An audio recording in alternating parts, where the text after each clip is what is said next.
the northern region of Ghana. Kakra kwakoto aba na it for all parties involved obia no ho ahobua akwakoto aba for the December 7th general election. Na it for Dr. Ahaj Mahmoud Bawumia the northern region of Ghana na probo.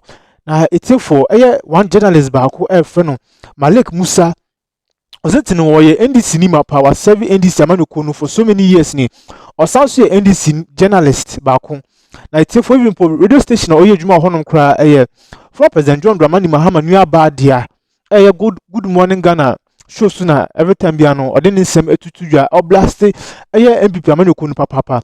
Na so he came in contact with Dr. Ahaj Mahmoud Bawumia and nsem oditudwa na Ozentino for what deflect simple if NDC amanoko no abeka MPP amanoko nim. Now the nsem etudwa Sentino the kind of warnings threatens ni adia like ban so no it for one word to the point say oda untumi enda onya ahoto, so he's begging pleading IGP Kufudampare and afenso the Ghana Criminal Service ne other agencies say wo o Ghana say omboa no na mo fa yie entu yie man when sensama it for odi to 20 December na kunikuti sa nsemu ntwemu mbram da mu ina ase. Story is that when he was abusing Dr. Bawumia or when he was attacking Dr. Bawumia for several years, nobody in the MPP abused him. As soon as he started praising Dr. Bawumia, now it has become so bad that he has to leave Tamale Radio. Let's get. You remember this Halik Musa, you remember him. He says, for several years, I called and labeled the vice president and his government as the most useless government, criticized them to a point where Mr. Mahama called me and thanked me for standing by the NDC. The vice president had all the powers to send people to attack me and my workplace or throw me in cells. He didn't do that. Instead, he came to Tamale and called me for dinner through Chairman Samba and Dr. Anta, a great mark of tolerance and good leadership. Dr. Mahama Bawumia, I'm sorry, he says. I was attacked by the NDC for criticizing Mr. Mahama within the space of 5 minutes, and because of that, I'm not on radio again. Forgive me, sir.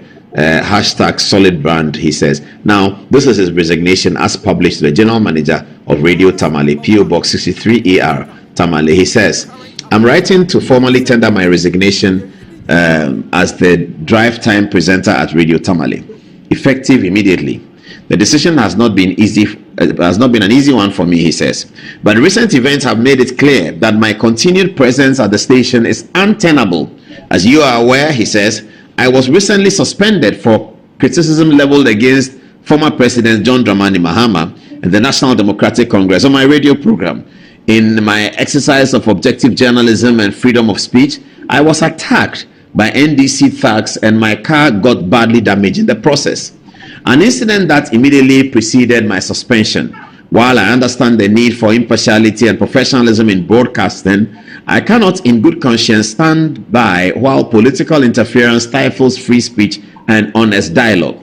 It is clear to me that my values and principles no longer align with those of Radio Tamale, and I believe it is in the best interest of both the station and myself to part ways. I'm grateful for the opportunities and experiences I have had at Radio Tamale, and I will always cherish the relationship I have built with my colleagues and listeners. I hope that my resignation will allow for a smoother transition and wish the station continued success in its future endeavors. Sincerely, Halik Musa, DJ Tell, he calls himself, and that's how he's left the radio station. That's how he left it. So he's gone. He's gone from the radio station. We are hoping to get an interview with him sometime very soon, and have expenditure not exceeding 105% because of the current revenue. I'm even proposing a tighter fiscal rule where expenditure will not exceed 105% of the previous year's tax revenue, so that you don't get into a situation where you are making optimistic revenue forecasts and then go ahead to do the expenditure which doesn't get realized. So we are, looking at a more stringent fiscal regime to do this. In addition to that, so I think that the policies that I'm proposing are really very consistent with the fund program. I don't see any inconsistency at all.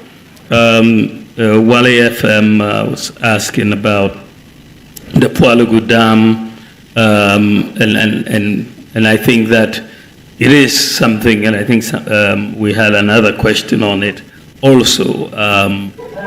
The Palagu Dam is very important for agriculture in the north in general.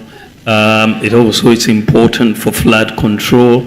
It's also important for the generation of hydropower, and this is why we call it the multi-purpose Palagu Dam. And if you see the sort of damage the release of the water from the Bagri Dam does annually to our people, their homes, their crops, their animals, it's heart-wrenching.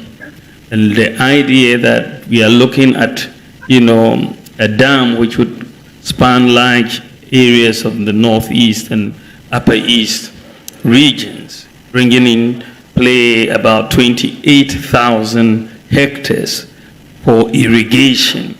It tells you that it's a game changer whenever we get this dam done. Of course, the dam, as initially planned, was to cost about $1 billion US, as you rightly said.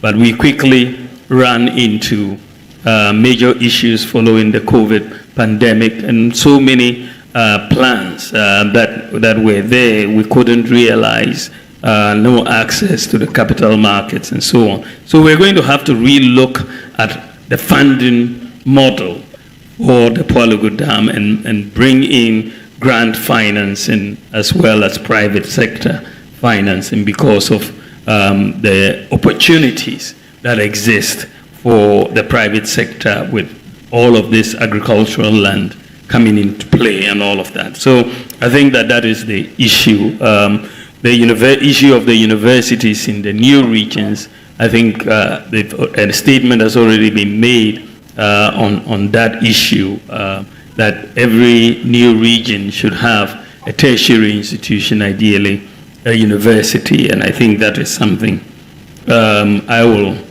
support. The issue of what happens when people, how do I feel when people insult me? I mean, when you are in politics, it's par for the course in a sense. There's not much you can do. I mean, people just, for no reason, but for their own parochial reasons, just will insult you. But as long as it doesn't stop me from doing what I want to do for the people of Ghana, I will not be perturbed. As long as they keep insulting me, I'll keep getting things done for our people.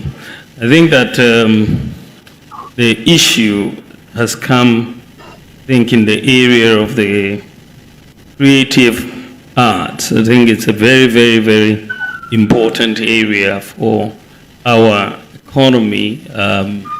It's one of those areas, frankly, that, over the time, we have not really invested enough in. But my own view is that the returns to investment in this area are huge, because we have just natural born talent in this country. Talent that, cannot be really replicated in many areas, and talent that we can get a lot out of in terms of the economy and so on. So my general view of the creative arts and area and tourism is that it's a major growth pool for the economy, an area that we should pay attention to and invest in. If you look at what we've done so far in the area of the creative arts and so on, in the area of governance, we've set up the National Film Authority to evolve the dynamics of sustaining and